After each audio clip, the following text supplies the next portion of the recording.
the first to speak this evening, so I had to introduce her second. Dr. D. Dr. Ajayi. Of course, I saw her profile on LinkedIn also, and I'm very impressed by the level volume of work that she's doing in this regard. Now, she is a life and mental health coach, and this evening she'll be the first person to be speaking to us about mental health and stress management. Of course, let's look at how she has helped people walk through this journey, say from professionals juggling deadlines to parents trying to stay sane between school runs and traffic. Well, Dr. Ajayi, let me not waste much of your time because I know time is of essence to you. Good evening again and welcome. You can take the floor from here. Thank you so much, ma'am. I'm so pleased. I'm so elated to be on your platform. Thank you to Mrs. Khadijat as well. I really appreciate the opportunity to speak to these wonderful people, wonderful men and women. Thank you for having me. Today, I want us to talk about something that is important for protecting our mental space and protecting our energy, protecting our joy and our peace. Now, I really love the way the moderator gave examples of how Lagos traffic, generators, all of these things around us could contribute to our stress. But I want to come from a different angle today. Those things are external. Many times there's really nothing we can do about that. But I want us to focus on something internal, something we can control. So most times they tell us when you want to control something, think about, or when you want to change something, change your situation, focus on the things you can control and not on the externals that you can't control. So today, I want us to talk about the topic boundaries. Boundaries. Boundaries is very important when it comes to maintaining a healthy mental state and protecting your stress or your stress level, preventing stress management. So let me give you an illustration. Think about in our home country. I believe many of us here are from Nigeria. I'm from Nigeria as well. In our home country, just imagine that you bought a piece of land and you said, oh, wow, I have bought this piece of land. I have the documents. Now I can go back home. I can sleep. I can have fun.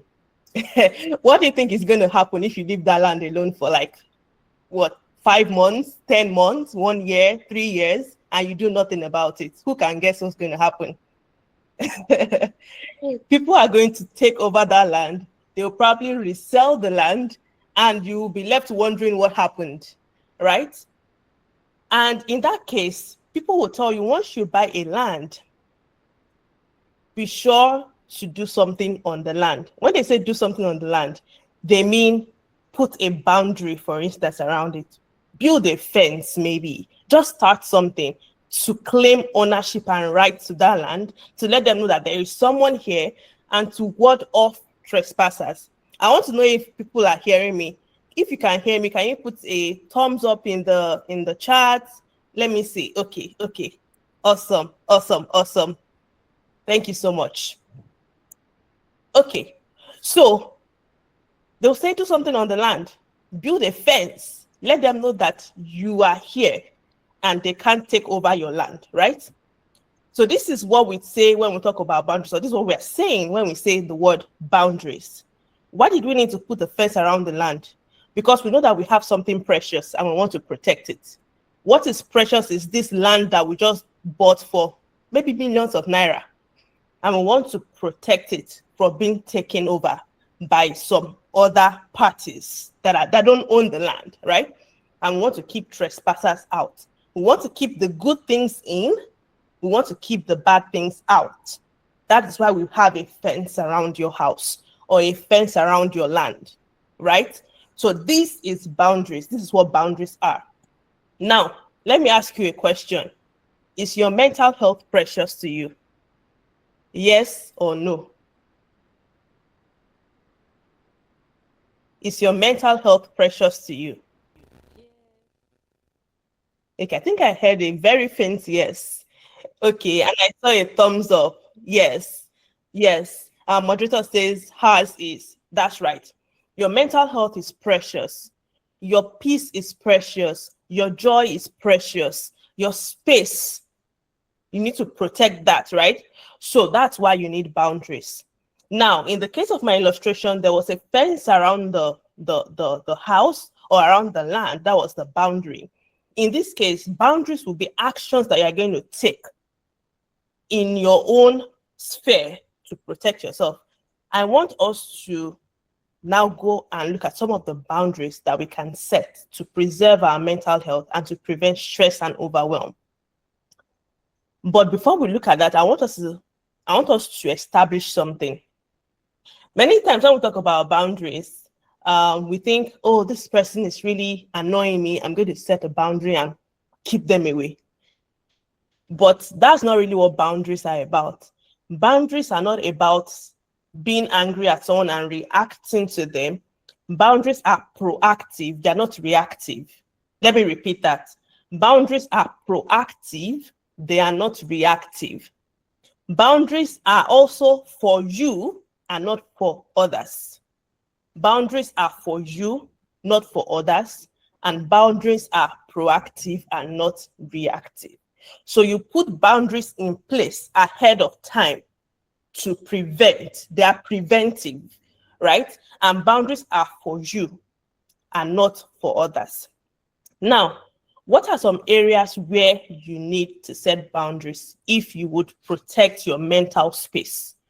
The first one I want us to talk about is your time. Your time. You need to put boundaries around your time. Why do I say your time? As women, as men, young people, we are very booked up. We are in this kind of culture where it's like go, go, go, go, go. We are doing something, we are doing that. Everything is fast paced. There's so much to do. Our plate is overflowing with tasks, right? And if you don't want to get overwhelmed and be like, oh my God, what's going on? How am I going to do this? How am I going to do that? And you are drawn in different directions, you need to set some boundaries around your time. This is some of the things that stresses people out, right? So you have your responsibilities, you have your tasks, and then some people are like, okay, I need you to do this for me. I need you to do that for me. And you can't say no. You take on more responsibilities onto your plate. And then you have this 100,000 WhatsApp groups that you join as well, and you are the admin of 50 of them, and you have all of these things, everything is on your plate, and you don't know what to do with yourself, right? This needs to be fixed if you don't want to be overwhelmed and stressed. So how do you set boundaries around your time? I want you to be able to take a good look at your schedule. Look at all the things that you do day in, day out, all the activities, all the tasks, all the responsibilities that you do. And I want you to evaluate them. I want you to evaluate them against the Eisenhower matrix. There's something called the Eisenhower matrix that basically asks you two questions. This task I'm doing, this job I want to do, is it urgent? Is it important? Two questions. Is it urgent? Is it important? Now, it's a matrix, so there are 4 parts to this, what will I call it? Evaluative tool, right? Now, if you pick up something from your calendar or from your list of responsibilities, look at it and ask, is it urgent? Is it urgent means, do I have to do it as soon as possible? Is there a deadline on this thing? Do I have to do it very soon or very quick or immediately? That's urgency. For importance means, do I have to do this? Must I do this? Meaning, I'm the only one who can do it. No one else can do it. That's what I mean by important. Must I be the one to do this or to get this done? So think about your job. You have to be the one to do your job and submit all your tasks at the required deadlines to get paid at the end of each month. So you must do it. That's important, right? So 2 questions, right? When you pick a task from your list of tasks and you realize that it is important, meaning that you must be the one to do it, and it is urgent, meaning that it has to be done immediately, then that is something you should do. If you pick a task, for instance, now let me give an example for myself. I'm here right now. I have to be the one to speak because Dr. D was slated to speak for this time on this platform on mental health. It is important and it is urgent because I needed to speak at this time and not in 2 weeks' time, right? So that's why I'm here doing this task, right? The second way you use to evaluate your task is to say, okay, if it's important, meaning that I have to do it, but it's not urgent, I don't need to do it right now, what should you do? You are going to schedule that task. You are going to put it on your calendar or on your to-do list for a later time and date. Okay. For instance, now, I realized today that there was a particular error on my email list software. So I sent out an email and it didn't go to some specific people that it should have gone to. But the next time I'm going to send an email is in a couple of weeks. It's important. I have to do it, but it's not urgent.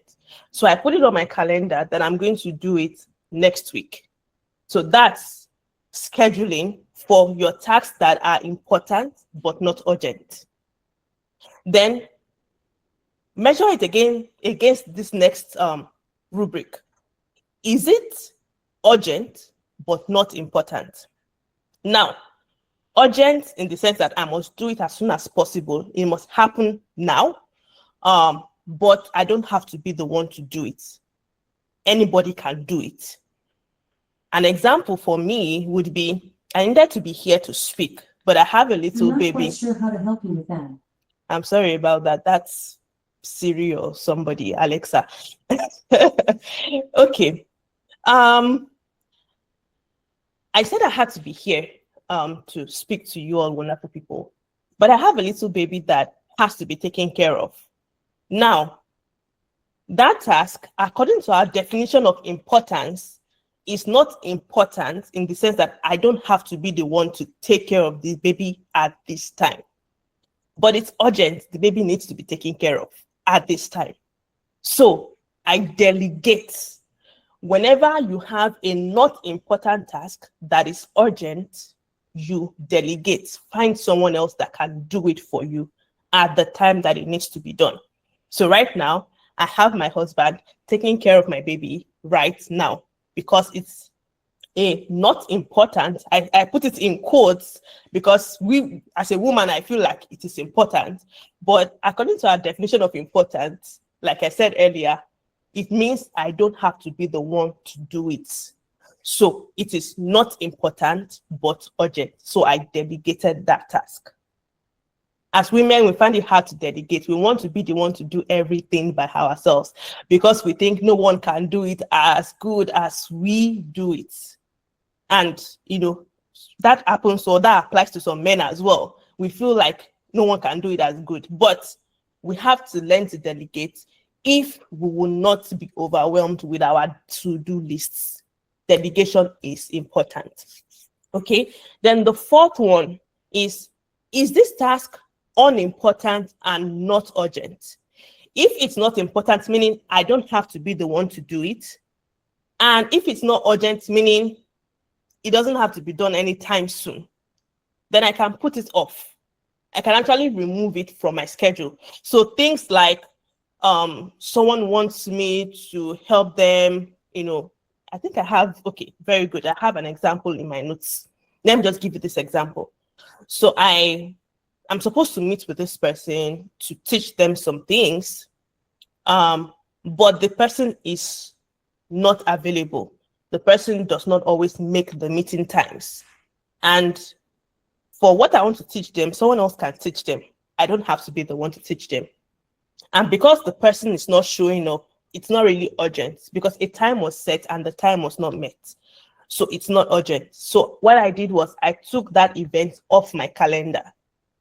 because it's not important. I don't have to be the one to do it, and it's not urgent. There is no deadline to it. Let me know if you are following me. Let me know if what I'm saying is making sense to you. Let me see some emojis, some thumbs up. Okay, okay. Wonderful, wonderful. I like that. Thank you. Thank you.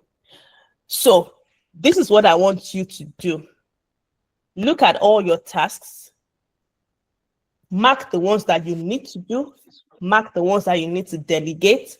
Mark the ones that you need to reschedule, and mark the ones that you need to take off your list completely. For some of us, it could be being the admin of 50 groups. You don't have to be the one to do it, and it's not that urgent. So you might have to take some of those things off your list completely. All right, so that's one way to set a boundary around your time. Let's move on. I don't have that much time left. The second thing I want us to be able to set a boundary around is your energy, your mental and emotional energy.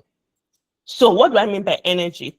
It's just the strength that you have, the mental strength. You know, when you want to do a task, sometimes you feel so pumped, you feel like you have the juice, and you are working, you are writing, you are whatever it is you do for work, right? Or your tasks that you have on your list, you have the energy to do it. Your energy is important because even if you have your to-do lists or your time freed up, you've done your boundaries around your time, if you feel drained emotionally or mentally, you won't be able to do the task properly.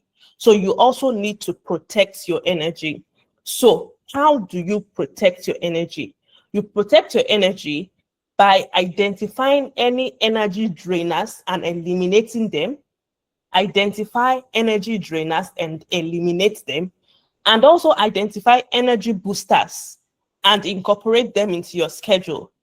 So for instance, some energy drainers would be things that, of course, drain your energy, that make you feel weak or that make you feel unmotivated, things like that, right? So for instance, you get in some circles or in some conversations with people and all they are saying is negativity, how everything is so difficult, how there is no future, how there is no hope. And you start thinking about it like, it's true, I'm afraid, now I'm fearful, now I don't know what to do. And you enter into a mode of worry and anxiety, and you're unable to be productive because of that energy shift, right? Those are energy drainers, and you need to stay away from energy drainers. So I want you to identify energy drainers in your life, in your space currently, and limit your interaction with that. Energy drainers could also be like news, listening to news. Some news are very bad and they make you feel so down, and you start thinking and worrying. Sometimes turn off the news completely, eliminate those energy drainers, right? And also incorporate energy boosters. So some of you, whenever you dance, you feel so energized, you feel so joyful, you feel so happy. Dance more.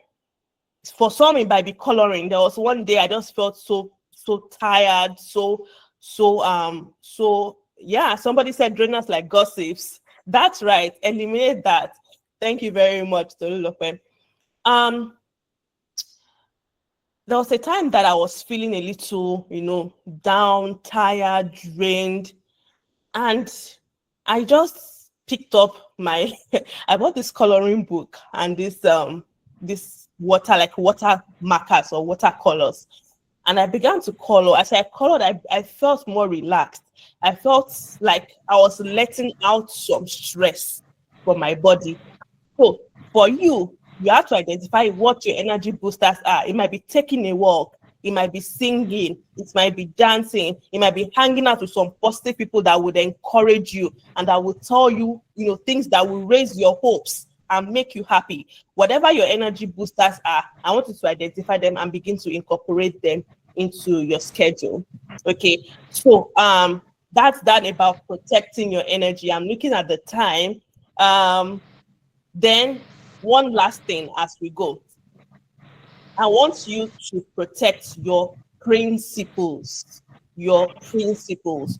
Your principles are basically your values, the things that you hold dear.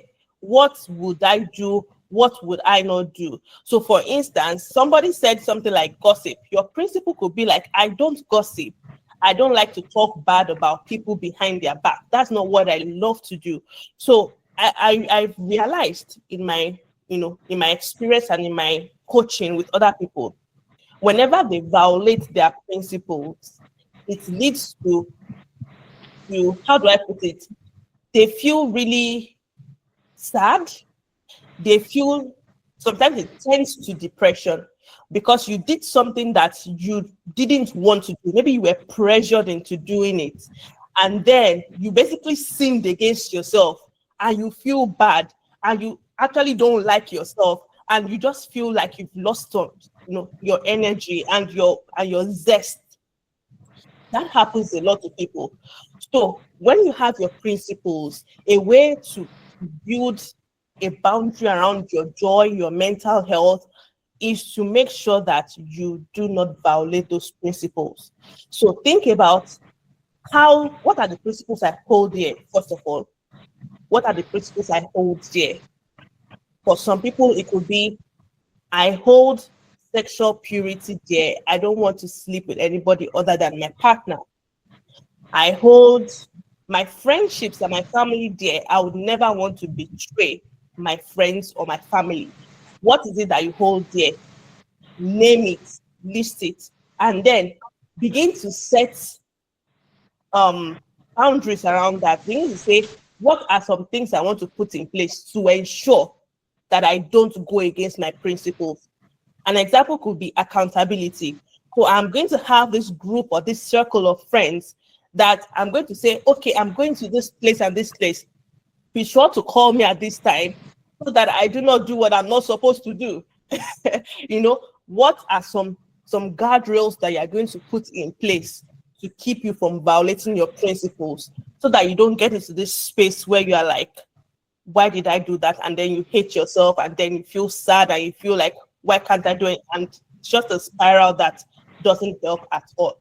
So in summary, as I close out, if you want to protect your mental health, you want to make sure that you are not overstretched, and overwhelmed. Be sure to put some boundaries around your time. I talked about the Eisenhower matrix. Be sure to put some boundaries around your energy.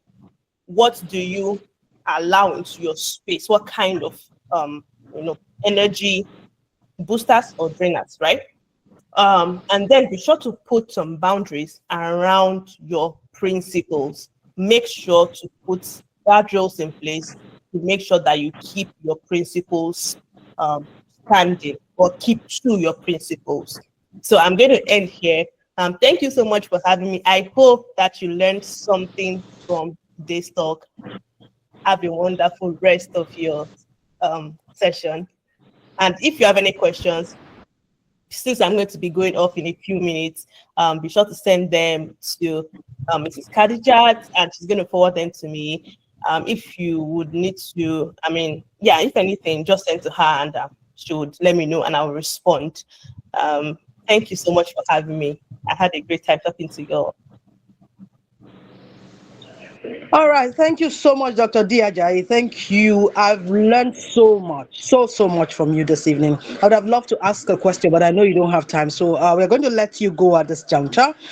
Please drop love emojis for our doctor. Our doctor has been very, very insightful this evening. Now, trust me, setting boundaries in this part of the world, especially if you're a Nigerian, setting boundaries is one thing that is always hard to do. Either your family members are saying you're too pompous, your friends are saying you are showing yourself, if you're married, they are saying, your in-laws are saying, you're overdoing this. Setting boundaries is something that is always hard to do, but like the doctor said, it's something that we must practice if we must maintain our mental health, if we must manage our stress level.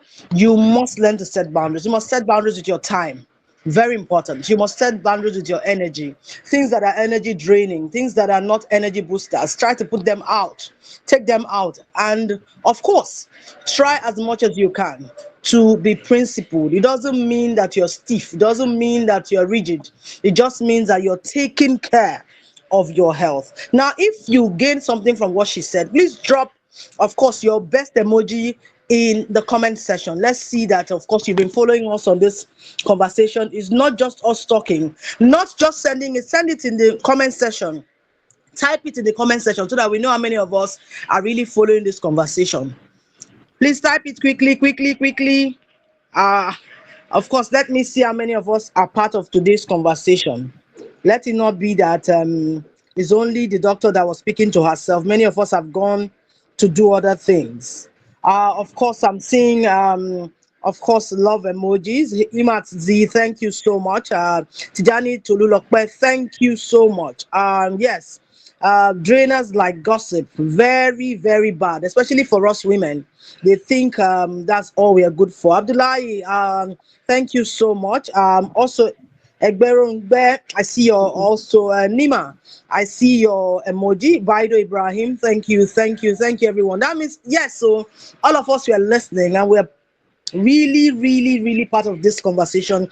And I must say thank you, because it's not easy to give your attention span for that long. That means the conversation was really something that